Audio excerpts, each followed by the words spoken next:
You've done everything right. You text back fast. You ask how her day was. You give her space when she needs it. You never raise your voice. You always show up, always listen, always try to be the guy who makes her feel safe, seen, and cared for. You've been the nice guy because you thought that's what love is. That's what she said she wanted. That's what every self-help article told you.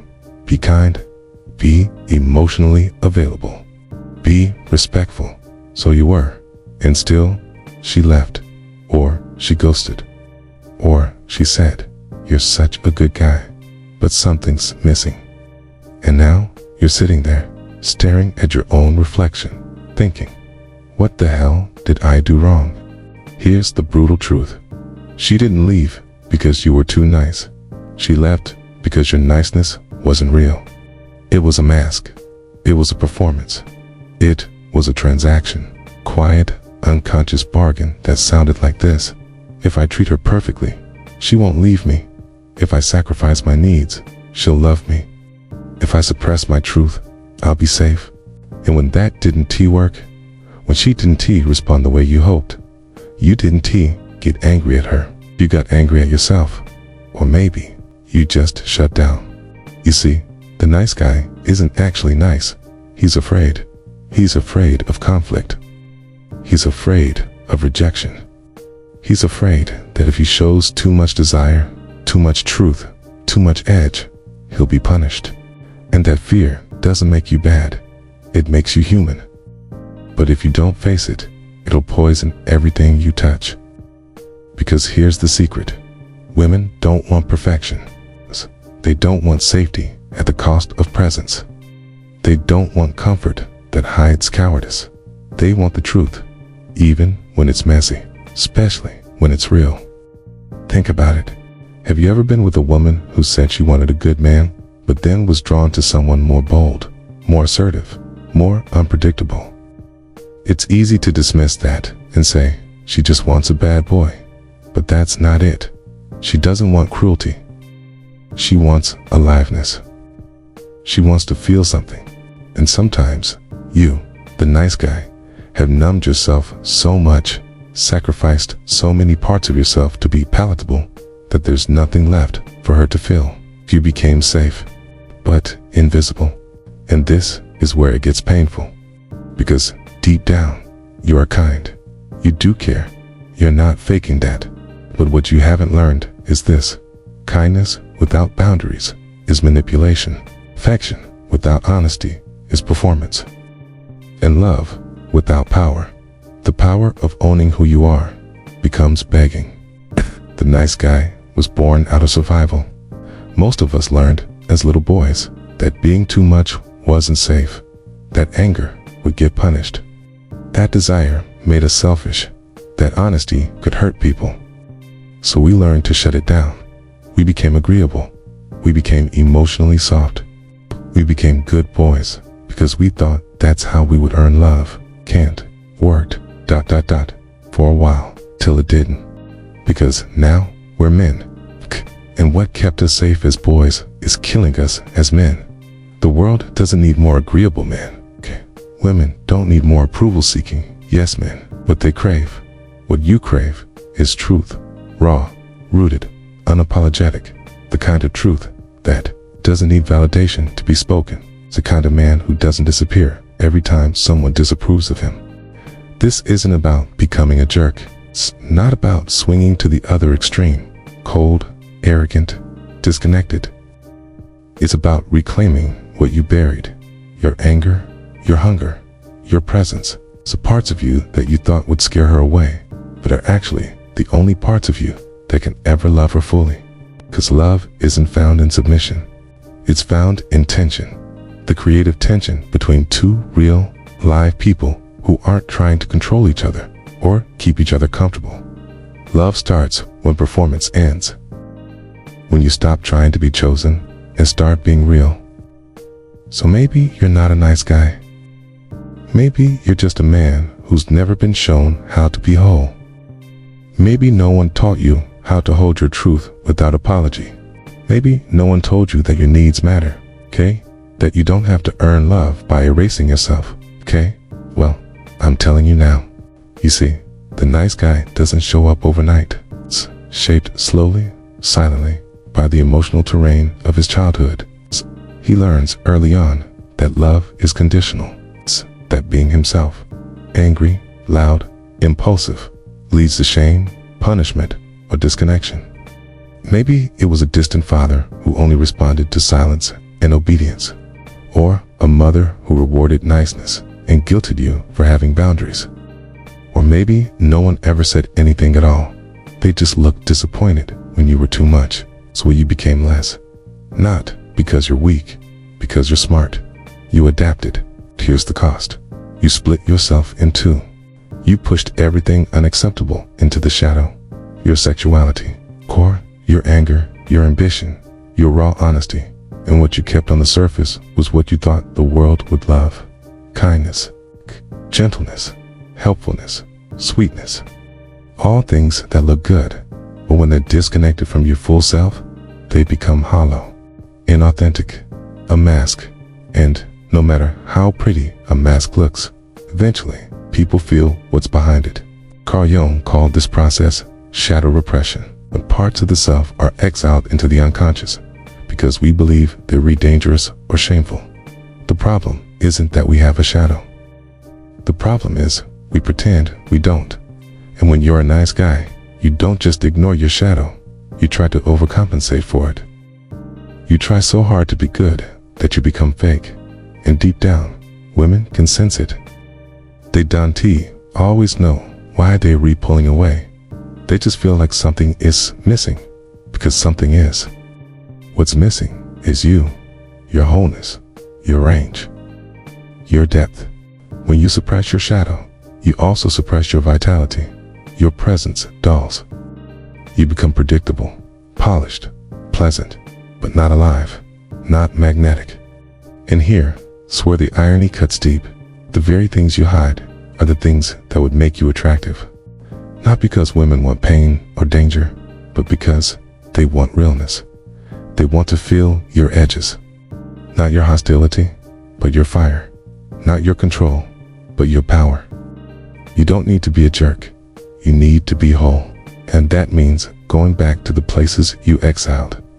It means looking at your anger and asking, what am I protecting? Looking at your fear and asking, where did I learn that being myself wasn't enough? It means seeing that being nice isn't the same as being good. Niceness is often rooted in fear. Goodness is rooted in integrity. Hey, integrity doesn't always feel nice. Sometimes it means saying no. Sometimes it means setting a boundary. Sometimes it means risking her disapproval to speak your truth. Can you do that? Can you tolerate the discomfort of not being liked in order to be real? Because that's the test. That's where you stop being a boy and start becoming a man. When you stop editing yourself for approval, when you stop handing over your power in exchange for crumbs of connection, when you stop betraying your truth just to keep her around. That's when the nice guy dies, and in his place, something more honest is born. But let me be clear, this isn't an overnight transformation. This is a death, and deaths are painful. You will lose things. You will grieve. You will look at yourself in the mirror and wonder, if I'm not the guy who makes everyone happy, then who am I? And the answer won't come in a flash. It'll come slowly, over time, as you rebuild a relationship with yourself, not the image you present, but the reality you've hidden. And when you finally start to show that reality to the world, to women, to yourself, something beautiful happens. You stop attracting women who want a caretaker or an emotional punching bag. You start attracting women who want a partner. Not someone who hides, not someone who plays it safe. Someone who stands in his own truth and invites her to do the same. That's what women crave. Not perfection, not control, not a checklist of nice behaviors. They crave presence, real, grounded, embodied, masculine presence.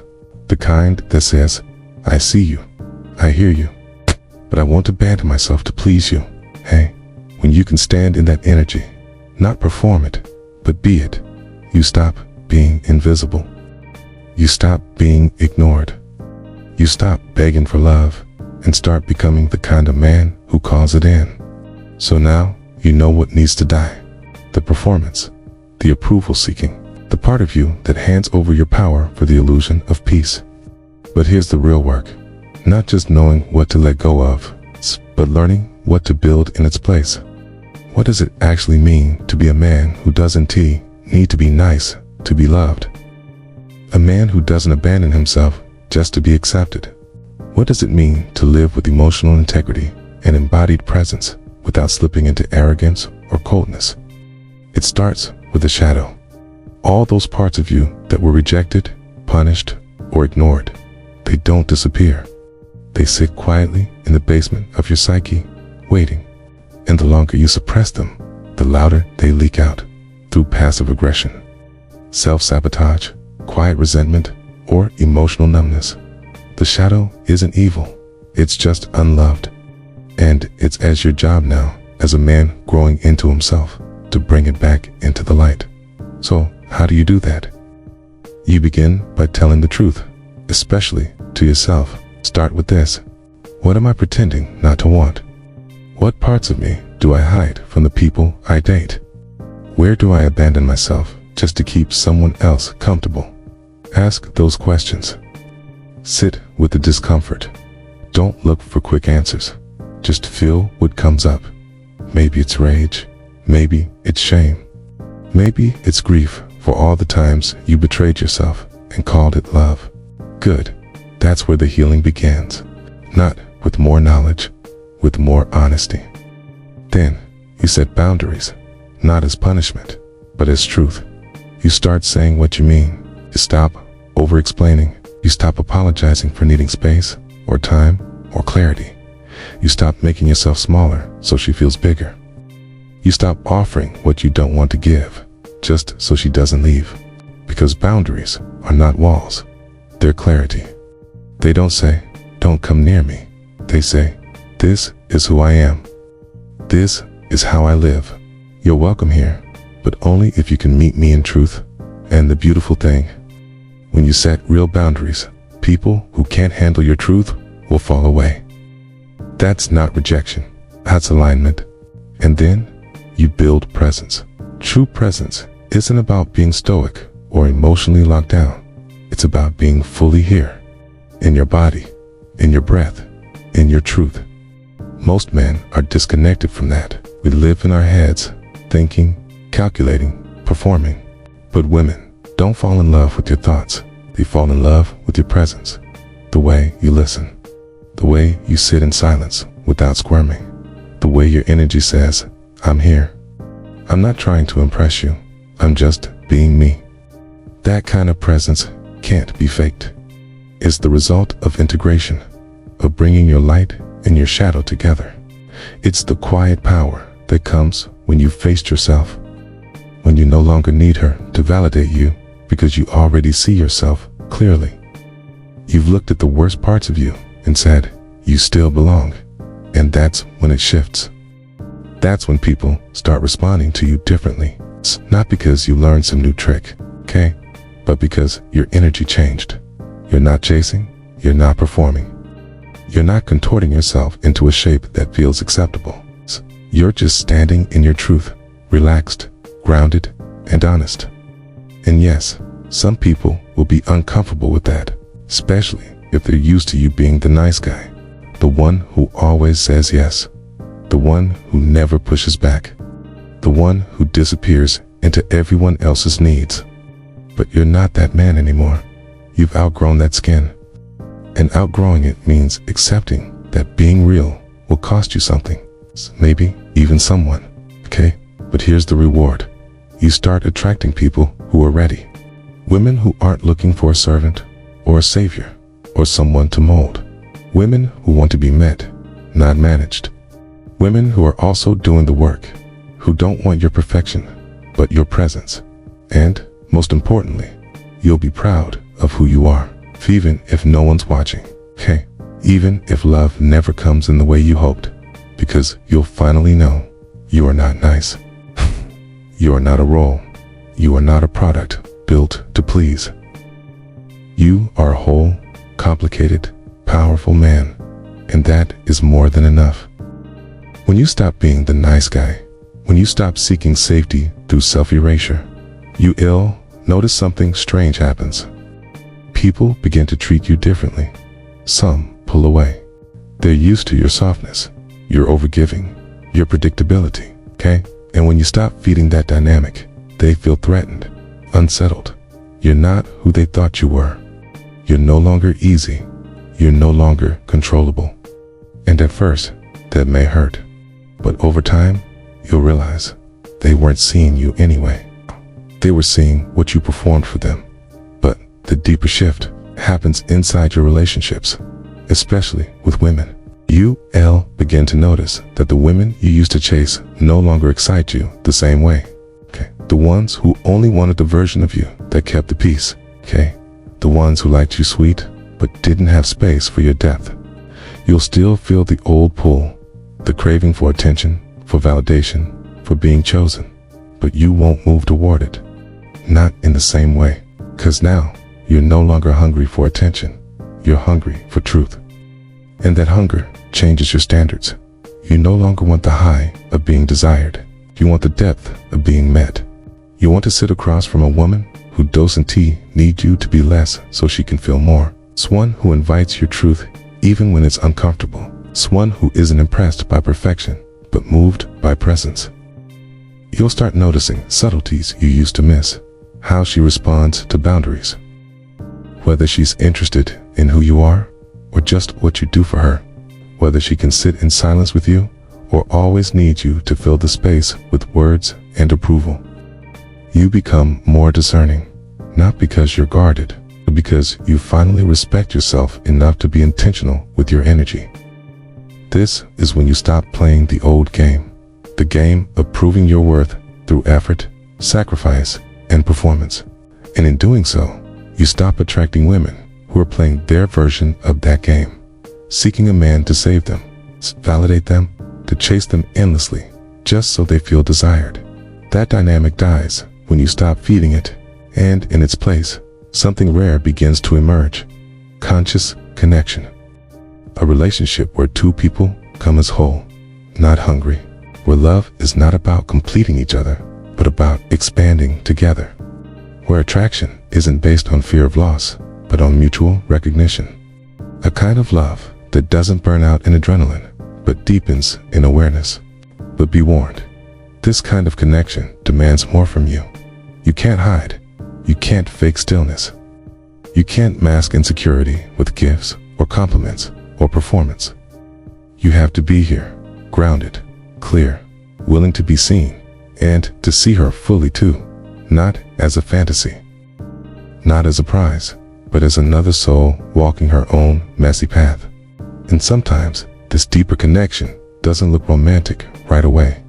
Sometimes it shows up as conversations that wake you up. Sometimes it's a friend.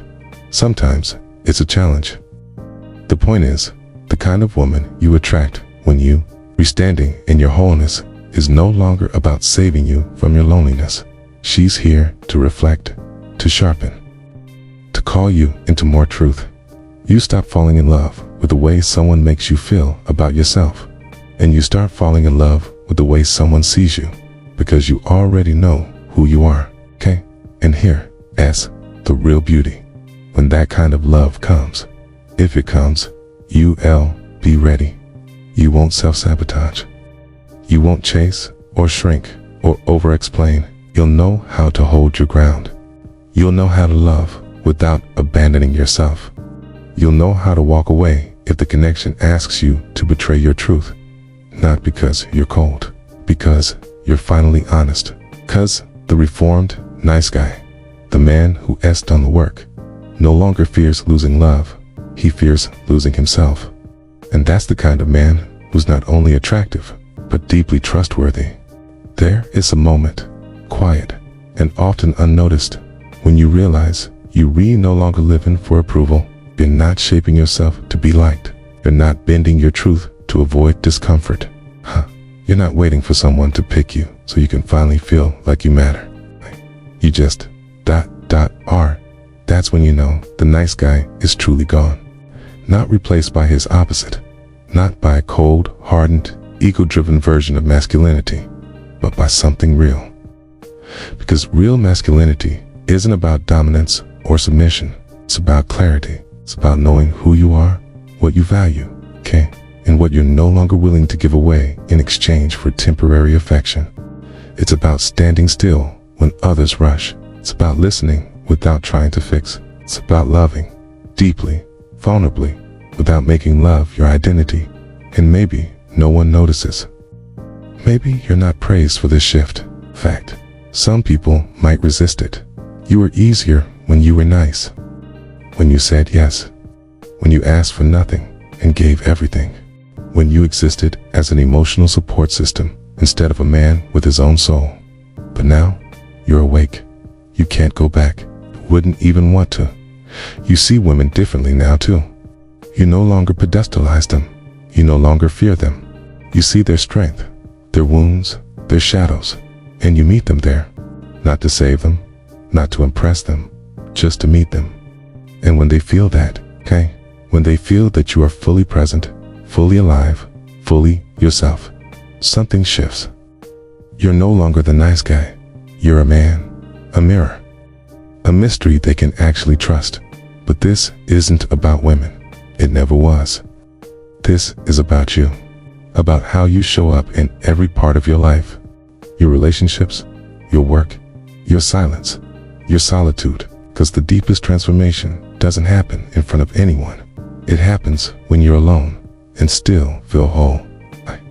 When you're no longer auditioning for love. When you no longer fear being alone because you finally know you're already enough. And that's the man you become. The one who doesn't need to be needed to feel worthy. The one who can offer love from overflow, not lack. The one who chooses people, but never chases them at the cost of his truth. The one who carries softness and strength in the same breath. The man who no longer asks, how can I get her to stay? But instead asks, am I being honest with myself? Because when that becomes your compass, you stop chasing love, start living it. And the death of the nice guy becomes the rebirth of a real man.